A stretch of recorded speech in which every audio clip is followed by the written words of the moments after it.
Hey everybody, my name is Alex and this is Bento Radio. Now before we get started, I just wanted to remind you of a couple of things, normal beginning of podcasting.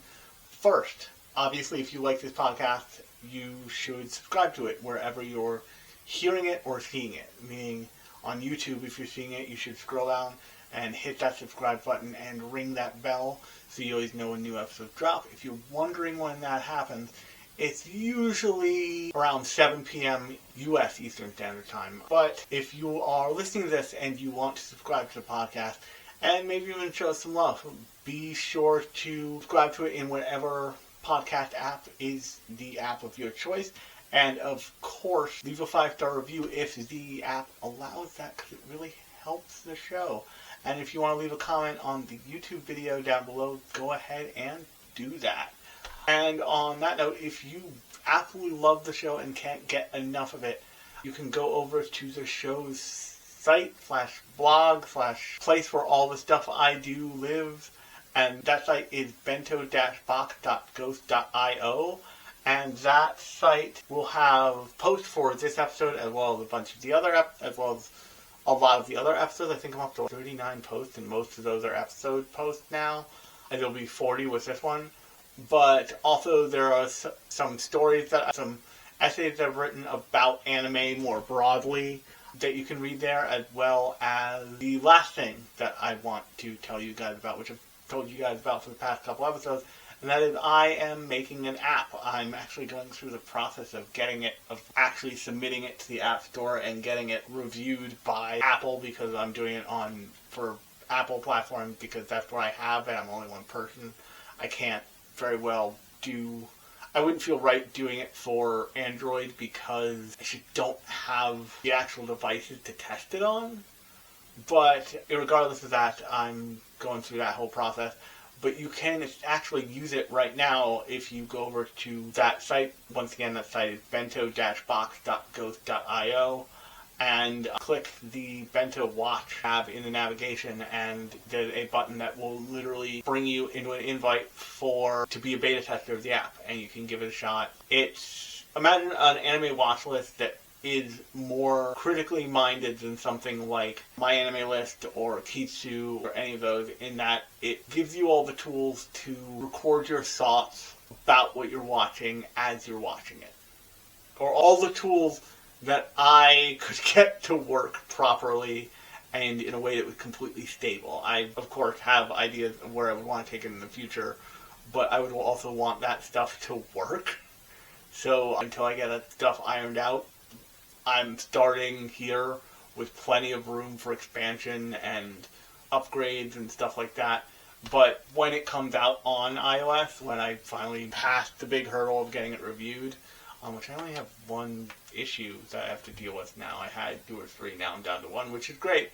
But once it is released, I'm not going to say when, because that makes it real. But once it is fully released, it will also be free, because there's not much that I'm collecting or that I want from you. I just want to make a thing that I like using that you can also use. So definitely go check that out. Once again, at bento-box.ghost.io. That link is in the description of this podcast, as well as in the description of anywhere you can find me almost. So go find that link, click it, and check out the app and the post and all that stuff. And now, without further ado, I had originally had a different idea for this week, but something big dropped. And when something big drops, I always look at it sideways and I talk about this. And that big thing is the 2nd season of the live-action One Piece. So for a quick plot synopsis, I'm going to throw it over to I. So take it away, I. Season 2 of Netflix's One Piece picks up right where things left off, as Luffy and his crew finally enter the Grand Line, a chaotic and dangerous sea where the real adventure begins. And almost immediately, the Straw Hats are thrown into unpredictable territory as they're pursued by a powerful marine named Smoker, while also encountering bizarre phenomena that prove this sea plays by its own rules. Their journey kicks off with a massive moment when they're swallowed by a giant whale named Laboon, And inside, they meet a mysterious caretaker who introduces themes of promises, loyalty, and the sheer scale of the world they've just entered. From there, they arrive at Whiskey Peak, a town that seems welcoming at first, but is quickly revealed to be a trap run by Baroque Works, a secret criminal organization, giving Zorro a major spotlight in a large-scale fight, while the crew meets Vivi, a princess working undercover to stop the group.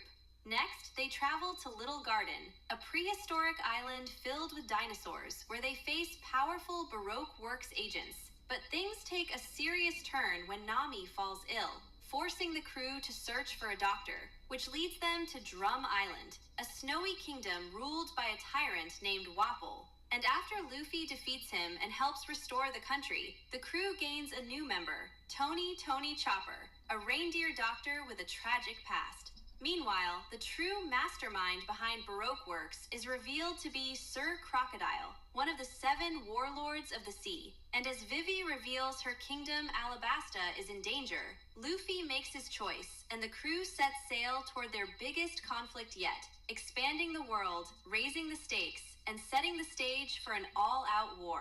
Now with the plot synopsis out of the way, I want to talk about live actions for a little bit here, because it's a tricky thing. There's been some louder and more upfront live action stuff, and there's been some quieter, less upfront live action stuff. A perfect example of that is the film that was called Edge of Tomorrow when it hit theaters, but was retitled to Live, Die, Repeat, is an adaptation of manga called All You Need Is Kill. I've never actually read the manga, but it was adapted most recently into a beautiful, by all accounts, I haven't seen it. I haven't seen the live action or the new anime adaptation of that, which I'm told is from a different perspective than the Tom Cruise movie, but that's an example of a much quieter, less in-your-face, this is an adaptation of an anime thing that has come out. And there's a couple of those. That's the one that always sticks out in my mind, though, because that was clearly if you want to know, it's adapted from a manga. We're just not making a big deal about it because it doesn't seem like a thing that is going to help us sell this movie that's also a Tom Cruise movie, which helps any movie, obviously. But as weird as he is, people love to go see him and stuff. Weird in the way that makes him very passionate about what he does. Also. But another movie that was fully to the bit of, at least from my perspective, of being an anime/manga adaptation of a live-action movie that took literally decades to get made was Battle Angel Alita. Or, in the live-action version, Alita Battle Angel. And that was helmed, director of Titanic and, God, what's his name escaping me now? The guy directed Titanic and all the Avatar movies and all that stuff. James, and he's in love with this script. He's owned it since he owned the rights to the live-action film adaptation since 1995. He finally got it all together, and he didn't have time to make it because he was making Avatar 2: Way of Water. And threw out to, I think, Robert Rodriguez, I think, is the person who made the director on it. I think he's also the director for Spy Kids, so he was actually pretty perfectly aligned to make that movie. And actually, when I first started talking about anime on YouTube in a forum, and I was still using a VTuber to do, this was one of the first movies I talked about.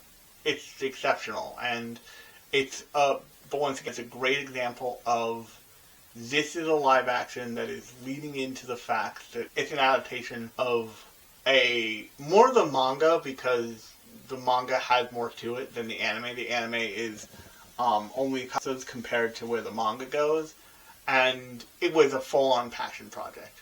And hilariously, whenever James Cameron and Robert Rodriguez are in the same room, James Cameron is do the next 2 movies, and Robert Rodriguez is I double damn dog dare you to engage me seriously on this. And it's back and forth there of just pretty sure another movie's gonna get made, but here's what I should probably talk about my rule with live actions. Live action adaptations are not real. until you can sit down and watch them. Just at all. If you've seen production photos, and this, by the way, in case of One Piece, also applies season to season. I want to be clear. If you've seen production photos, if you've seen promotional stuff, if you've seen, I don't care what you've seen, until you can sit down and watch and press play, or you can go to a theater and watch the thing, it doesn't exist. The Akira live action has been rumored forever. As recently as last year, I think, heard rumors about the Naruto live action. Who cares? Like, as we, the consumers of media are concerned, they don't exist. They just don't. There could be a script floating around, and they could be doing, we speak, doesn't matter. In the same way that, like, live action films are shaky, so is live action adaptations of anything. And, make it even worse, or make it even the same, who knows if they're any good until they come out. Everybody was perfect example, everybody was super excited for John Cho when John Cho was going to play Spike in a live action Cowboy Bebop. And that thing was so bad, Netflix hit it on the day it dropped. I'm not kidding you, when you went in to go find the action Cowboy Bebop, you couldn't to search it. It did not come up diegetically through the algorithm. They had to have hit it because they knew they had a stinker. But they were contractually obligated to put it out into the world. And other thing I want to say here is that it's a real challenge to do this stuff. Because you're always going to make a choice that's not the right choice compared to what you thought it was going to be. Like, what someone would have wanted. Whether that be casting, whether that be about the visual effects, or whether that be about the treatment of a character or that character's powers, especially in the case of One Piece. And you're always going to make different choices purely because you're dealing in a different medium. So a perfect example of this with One Piece, actually, is the portrayal of Buggy the Clown in the original One Piece and in the live action are pretty different. But I struggle with the actors' names here. But the actor who played Buggy the Clown in the live action does such a good job of putting his own spin on the character that you don't care that he's not quite Buggy. He's something different, but because he does it, could he commit to that difference, it doesn't feel as if you're missing anything, at least not to me. And all the parts of Buggy. I've watched a fair bit of One Piece. I'm not like a fun, caught up One Piece head. But watched a fair bit of it. But inevitably you're going to make choices that are going to be choices that other people wouldn't have made. And you're going to make those choices, and the choices are going to get made for specific reasons. And, like, if you're doing it right, it doesn't feel awkward, if that makes any sense. It doesn't feel like you're missing anything. If you do it wrong, it feels unfaithful. It's that it feels... you'll know it when you see it, and you'll know that it feels and looks wrong. A perfect example of this. And, by the way, we are blessed that I have so many examples to pull from for this. Because, like, when it was coming up, there were just none. And now there's, like, the spectrum of good and bad. And I would put Alita Battle Angel kind of towards the top there, because it is just, like, that thing is a theatrical release film. I have on Blu-ray, actually. It's got, like, and it's spiritually by James Cameron, so it just has buy-in in terms of, like, what it got in a way that lots of the stuff just won't get. And what I was saying earlier, the exact wrong way to do a live-action adaptation is what they did to our baby, the progenitor of all shonen everywhere, Dragon Ball Z. Dragon Ball Evolution, and I've talked about this movie too, is a travesty for time immemorial. It is so incredibly bad. Like, it's bad, it skips over camp and goes back to just being bad. Like, to the point at which it could be camp, and it just keeps going. And the experience of watching that movie, even on, like, a third viewing, because I've seen it probably 3 times, never gets any easier. It's watch. It's weird as hell. It's like, It happens in bad movies that probably have even worse scripts. That is this thing where the movie doesn't have a sense of place. Like, doesn't feel full and realized in a way that it should. So if you look at, and compare actually to this, if you look at the bad adaptations that I mentioned, Cowboy Bebop, Dragon Ball, those are really the two that I'm focusing on here. Those Evolution, the film, and Cowboy Bebop, the series, both, when you look at the surrounding world, feel really empty in a way that their counterparts don't. Like, for the amount of time they spend in wide open valleys surrounded by Chinese-style peaks of hills in Dragon Ball, when Dragon Ball chooses to put the gang around other people, they are so incredibly around other people that, like, the feel lived in and inhabited and, like, real. Dragon Ball Evolution, everything you see feels disconnected. Maybe with the exception of the high school scenes. But even that feels like it's staged. Like, it feels like you're walking around down the street in the way in certainly original Dragon Ball when they're going to the tournament, to the World Martial Arts Tournament, but also even in Dragon Ball Z when they go to the World Martial Arts Tournament, you don't get that same feeling of there's people around. Like, people live in this world, not just the characters. And that same effect kind of extends to the Cowboy Bebop adaptation. The world feels weirdly empty, which is kind of an amazing feat for Cowboy Bebop, because the world of Cowboy Bebop, the universe of Cowboy Bebop really, is one that is so aggressively lived in that it broke, in terms of the gate accident 50 years before the start of that show. But then you turn over to something like Alita, or what our subject today, the One Piece live action. And those worlds feel like they have people in them. Longtime, in the season that just dropped for Netflix of the One Piece live action, feels full and happening and populated, and they have plenty of shots of everybody moving through Longtime and other people just going about their business. And like a real way that makes you feel the weight of the world, makes the world feel real. Little Garden feels realized. The Cactus Town, I forget the actual name of that particular island, but the Cactus Town feels real and full, and they build that bar with like exactly 100 extras for that bar fight. And a lot of that is about shooting style and how you choose to frame stuff, but even in that, the better stuff is better because they did that part correctly. And actually, if I was going to make a tier list of live actions, the way I would probably do it, I'd probably do Battle Angel at top, because that's like a dream thing. Followed by the live action Speed Racer from 2009. I think it was from 2009. Pretty sure it was. Don't quote me on that. But that thing is so much more... That thing had aged so well compared to what people thought of it when it came out. And I saw it in theaters when it came out. People were scandalized that the Wachowski brothers were going to do this. And like, if you were paying attention, even as a young otaku, like, dog, they spent their first movie on freaking just ripping off Ghost in the Shell. Of course they were always going to do this. They're going to keep doing this. And of course, they made their own weird anime with freaking Jupiter Ascending. That's their attempt at a space opera, and it's wild.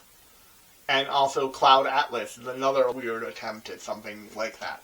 But my point there is that we have a whole range of them now. We have a whole range of live actions to consider and see what works and what doesn't work. And when we're looking at the next live action, we can ask, are they going to do something the quality level of Battle Angel Alita or the quality level of Dragon Ball Evolution? And we have enough in the group of this stuff at this point to start evaluating them pretty fairly without taking shots in the dark. And that's another reason why I think that if you're excited about a live action potentially happening, that's fine. Be excited about it. But maybe don't follow it shot for shot. Maybe don't go in the full hype train for it. Because it's not worth it if it doesn't work out. And there's all kinds of reasons that stuff doesn't work out.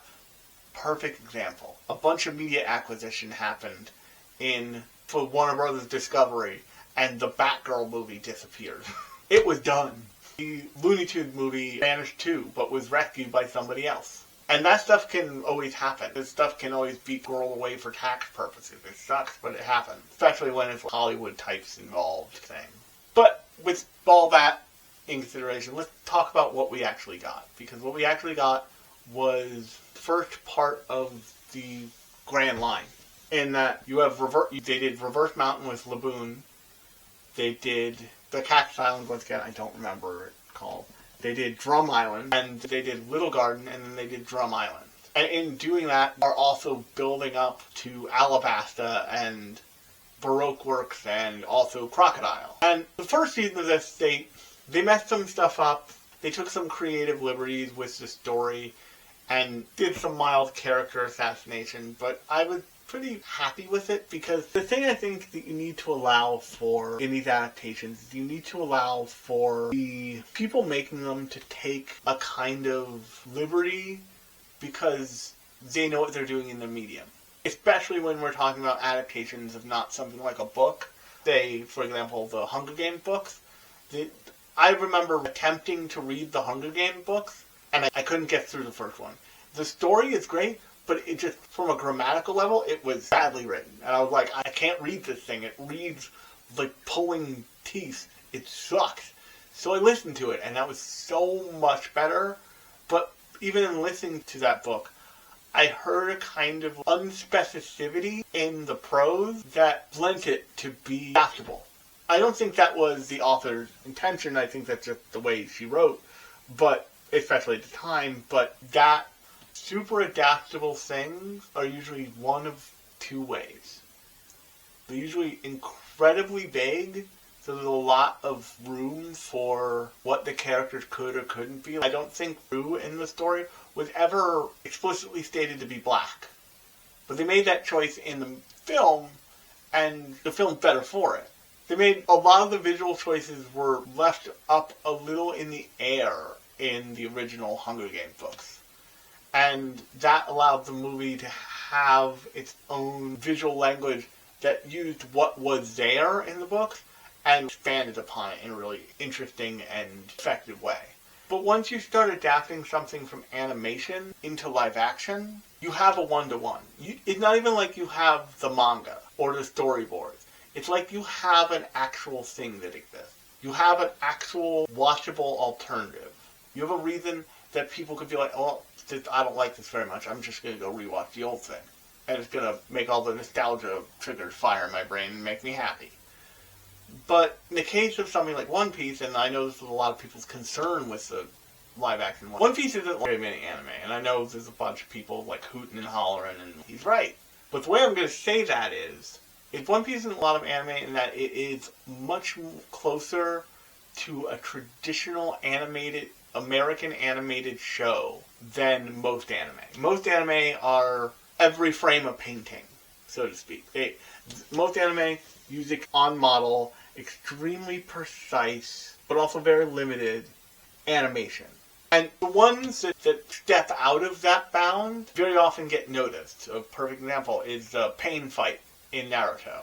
That fight, people show stills of it all the time. Look at how bad this was. But that wasn't bad. That was the quality of the animation they were trying to convey. They were using traditional animation techniques to do this, to do that fight and that choreography and that sakuga.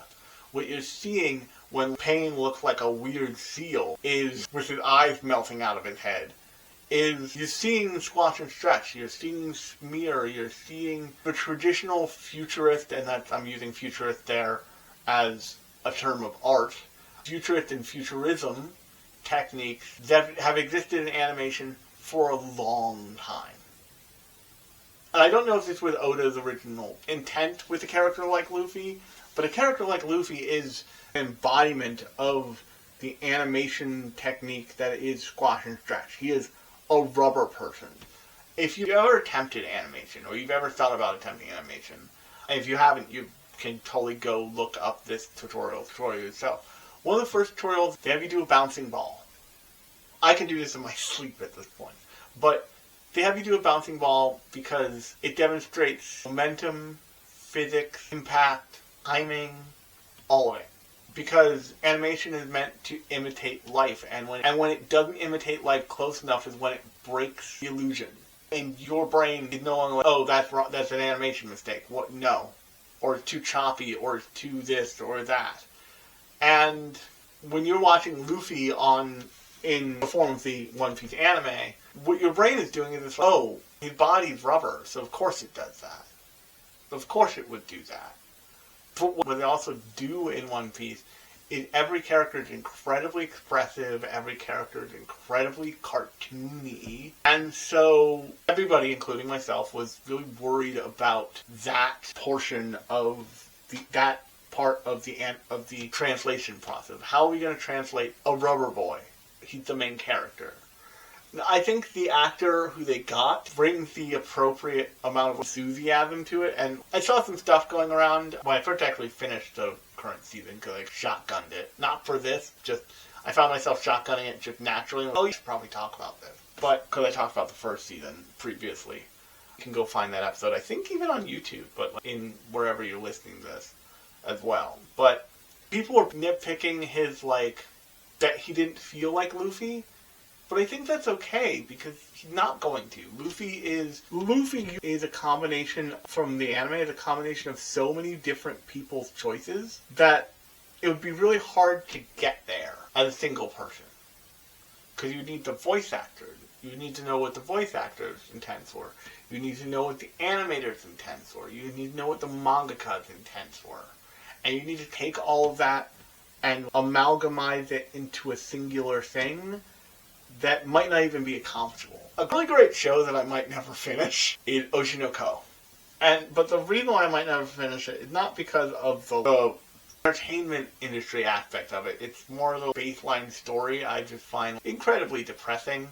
I don't find it bad, and I probably will get through at least the second season, if not the third, as well.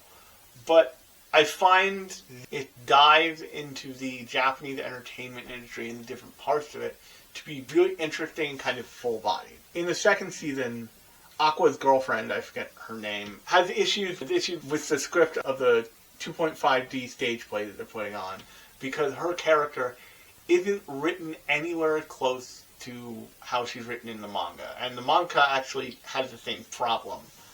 But what they go on to say in that is really interesting, we don't have the kind of time for that. And moreover, we don't, this medium won't portray that well.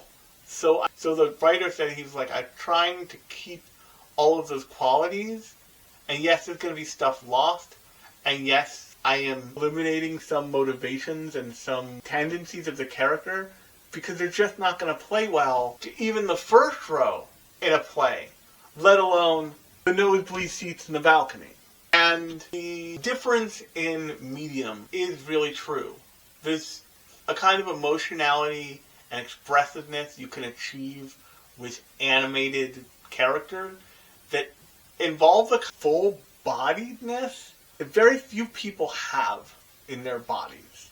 And very often those people who have it, they are some of the greatest comedic actors who ever lived. Think your Robin Williams, think your Jim Carrey, and what say we want about Jim Carrey. That man's face is a treasure for all mankind. He can do things with his face that just normal people are not capable of. And so other than a select few people who maybe aren't right for that character for a variety of other reasons, I think the actor they got for Luffy, he's doing a great job. He's spot on, but he is necessarily handling the character differently than he'd be handled in the animated version. And a lot of what people feel is lost in this new version, I have a suspicion the choice was made to do it the way they did it because of the medium. And don't get me wrong, I'll get to what I thought was some of the more clunkier parts of the second season here, but by and large, I think they did exactly what they needed to do with this second season. They set up the first major arc of the Grand Line. They encountered and got Chopper. Wapple was on screen a whole lot, and it made a whole bunch of sense. And they introduced Baroque Works, All Sunday, Golden Week, all that stuff. And so I watched Jeff Sue's video on this, and he said that they turned Miss Goldweek into a sociopath, and he was like, I don't remember her but I don't remember her that well from the show anyway, so it's probably fine. And it struck me like, oh, I barely remembered the Unluckies. I had forgotten the Unluckies weren't people. Also, by the way, spoilers for basically from Reverse Mountain to freaking end of Drum Island. Spoilers for that whole section of One Piece here, because of what I'm talking about. But I didn't remember the Unluckies were an otter in a onesie and a vulture with machine guns on its back. I just didn't remember that at all. But they also did things. They gave certain characters who were on screen but never got a fight more to do in the terms of Baroque work characters. I think the actor they picked for Smoker did a pretty good job. He as Smoker is pretty relentlessly intimidating. Toshigi, the actress who plays Toshigi, is doing a great job. I think everybody did a really good job here, and I think that the treatment of the story beats still hits the way that you want it to. Like Dr. Hirolock and Chop, all the Drum Island stuff fits really well. But what they took out was stuff that would have been tons of really effect heavy and really weird. All the weird snow animals like the hiking bear from the original Drum Island. And they did make some choices that were specifically about, I don't know, weird choices. We're going to make this more dramatic. We're going to skip over the hike up the mountain and we're going to have Luffy just climb up. And then eventually Usopp comes out with a friggin' essentially a grappling hook and Vivi grapple hooks up. But they do all the steps. They hit all the characters that are truly important to the story, get their time in the sun and get an adaptation and feel real and lived in. And once again, so does the world, which really helps. They've obviously using sets like the Going Merry they built, which eventually they'll have to have a Sunny built if they want to keep on that path. That'll be interesting when they get there. But it'll take a while, so it's not a huge deal. But I think they're doing a great job. But I also think that they're going to, at some point, want to start to tie it off. Because, and the thing that Jeff Seuss said, and kind of alludes to, not said, but alludes to in his video, is that they're probably never going to get to Whole Cake Island. They're probably never going to get to Wano. They may make allusions to that stuff, but they may never get there. And that's fine. I want to be clear. The thing about, because animation as a medium has so many less constraints for what's possible, even factoring in the CGI of it all, you can just do more. And comic books and manga are a perfect start point for animation and anime. What I mean there is, it's very easy to bring Batman. It's very easy to bring Batman into animation, much easier than it is to bring Batman into live action. The Batman animation was miles ahead of where the Batman live action was for many years, I'm sure. Same thing with any Marvel thing. Same thing with any manga, especially. One Piece manga, they have made frames of that manga real. They have made, the movies are oftentimes, these kind of feel almost like they're taking the opportunity to celebrate the color eye catches that Oda makes for the beginning of every chapter. My two favorites are when the entire Straw Hat crew is dressed up as high roller gamblers, and which is in One Piece Film Gold, and the One Piece Strong World where they're all dressed like old school Yakuza bosses. And it really hits and is awesome. And it feels like you're seeing a moving version of those eye catches that, once again, Oda does at the beginning of every chapter. But, and actually, in this live action, in Little Garden, there's a moment where you see Zoro walking around what looks like Urahara's hat from Bleach. I looked it up, I'm like, that's a weird, is that a Bleach reference in this thing? What's happening? And it wasn't. And actually, it may have been a Bleach reference, depending on the correct timeline of things, because Zoro wears that hat in an eye catch for Little Garden, all the way in the background. Like, I found it, and he's the furthest character away, riding on a pterodactyl's neck, and he's got the bucket hat that he's wearing in Little Garden in this in the live action in that scene, and you could barely tell it's him. And that's a really great detail, and there's tons of details like that in this, but also even more that I'm sure I missed because I am experienced in the completely an expert in having seen all of it back to front. Although I've certainly been around since the pirate rap days. But here's what I think I want to talk about some of the downsides here. Once again, the obvious downside is you've got an incredibly expressive, cartoony cast that you have to figure out a way to adapt to live action. And also, just there's some style choices that Oda makes that are not easy. For example, Garp's dog, boat, and hat are goofy as hell in real life. They're goofy as hell in the manga and anime, but with the exaggerated proportions of Oda's character designs and the goofiness of the world and the kind of expressive Looney Tunes-esque expressiveness of the character, it starts to fit. You can find someone who looks like Garp, but you cannot find somebody who's built like Brutus from Popeye, because that's what Garp's built. He's built the most barrel-chested human to ever walk the earth. You can find, funnily enough, more easily than many other shows, characters who look like their characters in the anime. And a lot of that is just, and it's been theorized for years that very many of the One Piece characters are simply Oda basing that character off of a famous person of some kind. I think it's Kizaru. People have theorized that Kizaru is, among other people, based off of Will Smith. People have theorized for many years that Thunder Guy from Skypiea is just Eminem. And that's not an impossible thing. But my point is that the characters are so expressively made, but so made to look real that they look like real people in many cases. And also there's ones that are explicitly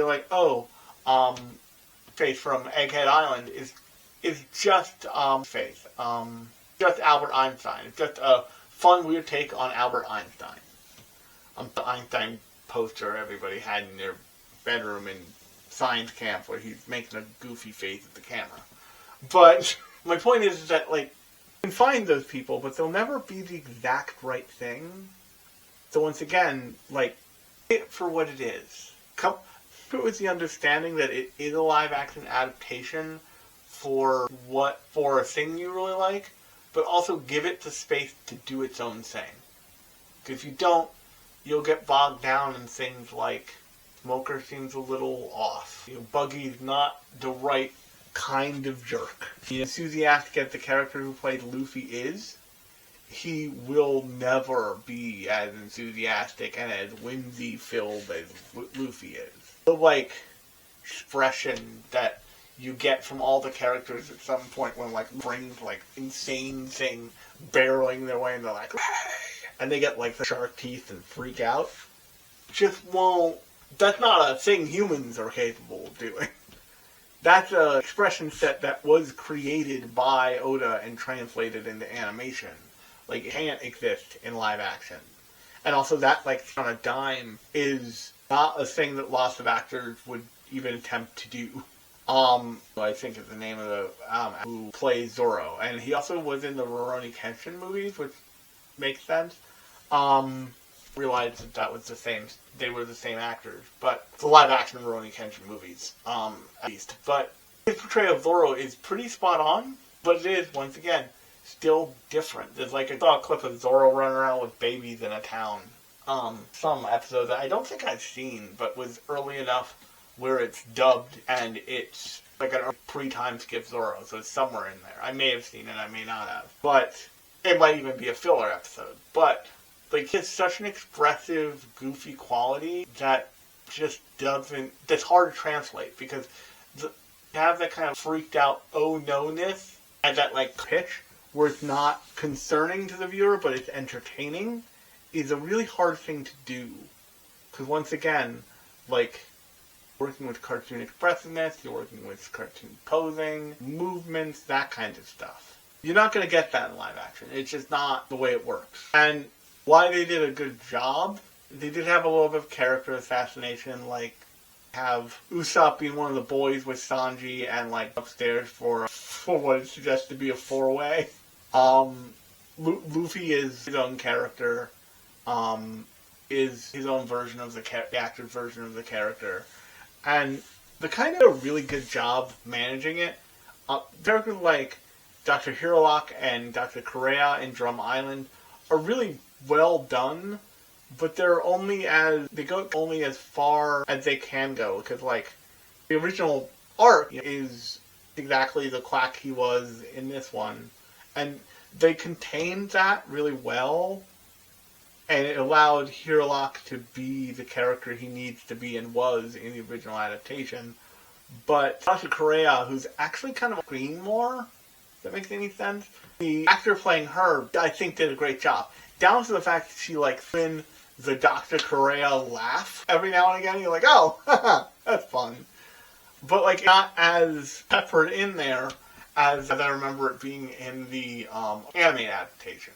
And then you have, I think it was a really great choice for in like smaller forms to be CGI, but in like his like buff form to be a dude essentially, be a dude in fursuit and makeup, because it's a good mix of both worlds. Probably the place I had the most problem with were the like soldiers from when Wapple shows up. He also creates these like soldiers they have to fight. And like kinds of fights are always really difficult, just in general, but it just didn't sell in the right way. If that makes any sense. Like it doesn't feel like it had the right weight or like aspects to me. And I can't quite tell you why. It's just like a feeling. I didn't get this like terror. I got this feeling of like they're fighting all these weird like toy puppet things. Probably my biggest gripe was the like. I actually think that they did as much as they could. They did Waffle really well. They used his story to like make him linked to Baroque work, so they could have a kind of force to Alabasta, where I would imagine they're going to spend an entire season in Alabasta. Because you kind of that in the anime to begin with.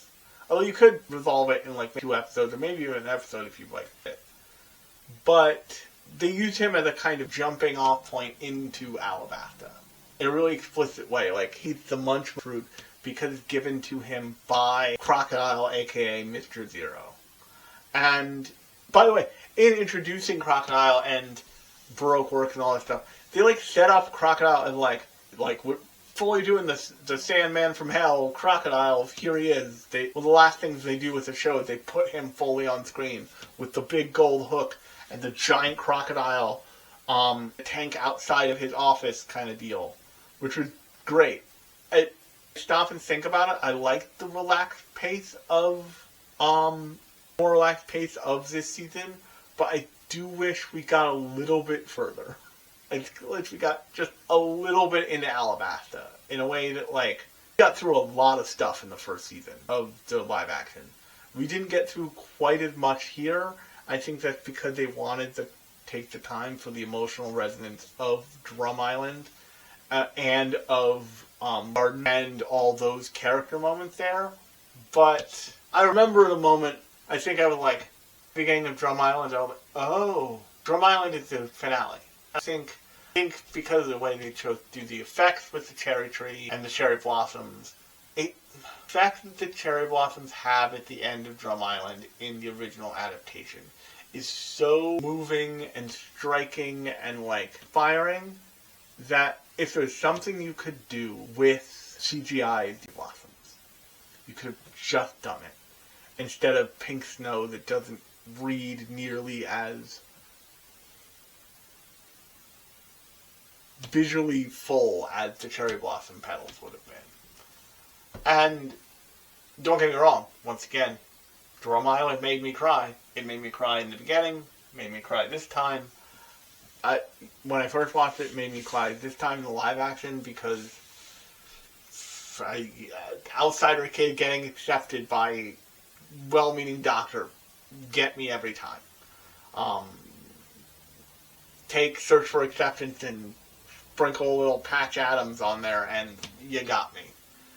But like I think I've been alluding to this entire time, I was really impressed with the whole thing. Like, I think it's really good. I think if you like the first season, you'll probably definitely like the second season. If you haven't seen either, I wholly advise you to, watch both seasons. There's I think this total 16 episodes. It's 8 to each season. So it's totally doable. I think they're like an hour and change each episode, so you can take it slow and get there. But, yeah. Those are my thoughts. Hey, I hope you enjoyed the podcast, and if you did, be sure to subscribe wherever you're listening or watching. If you're listening to it on a podcast platform and they allow you to give a 5-star review, be sure to do that. If you're watching this on YouTube and you really liked what you saw, be sure to subscribe to the YouTube channel and like the video. In addition, if you want to make sure that you don't miss a beat, be sure to hit that notification bell so you know when new episodes drop. But if you're wondering, they drop every Thursday night Eastern time. And on that note, if you really love the podcast and you really love what I'm trying to do here, be sure to give the website a look. That website is bento-box.ghost.io. There will be a link in the description of either this podcast or this video. It'll also be linked in the description of the entire podcast on the information page. It'll also be linked in the description of the YouTube channel. So there's plenty of ways for you to get to that website and check it out. If you want to follow me, my social links are also listed in the footer of that page. So once again, go over there to find that stuff. But I hope you like the episode. I look forward to talking to you next time.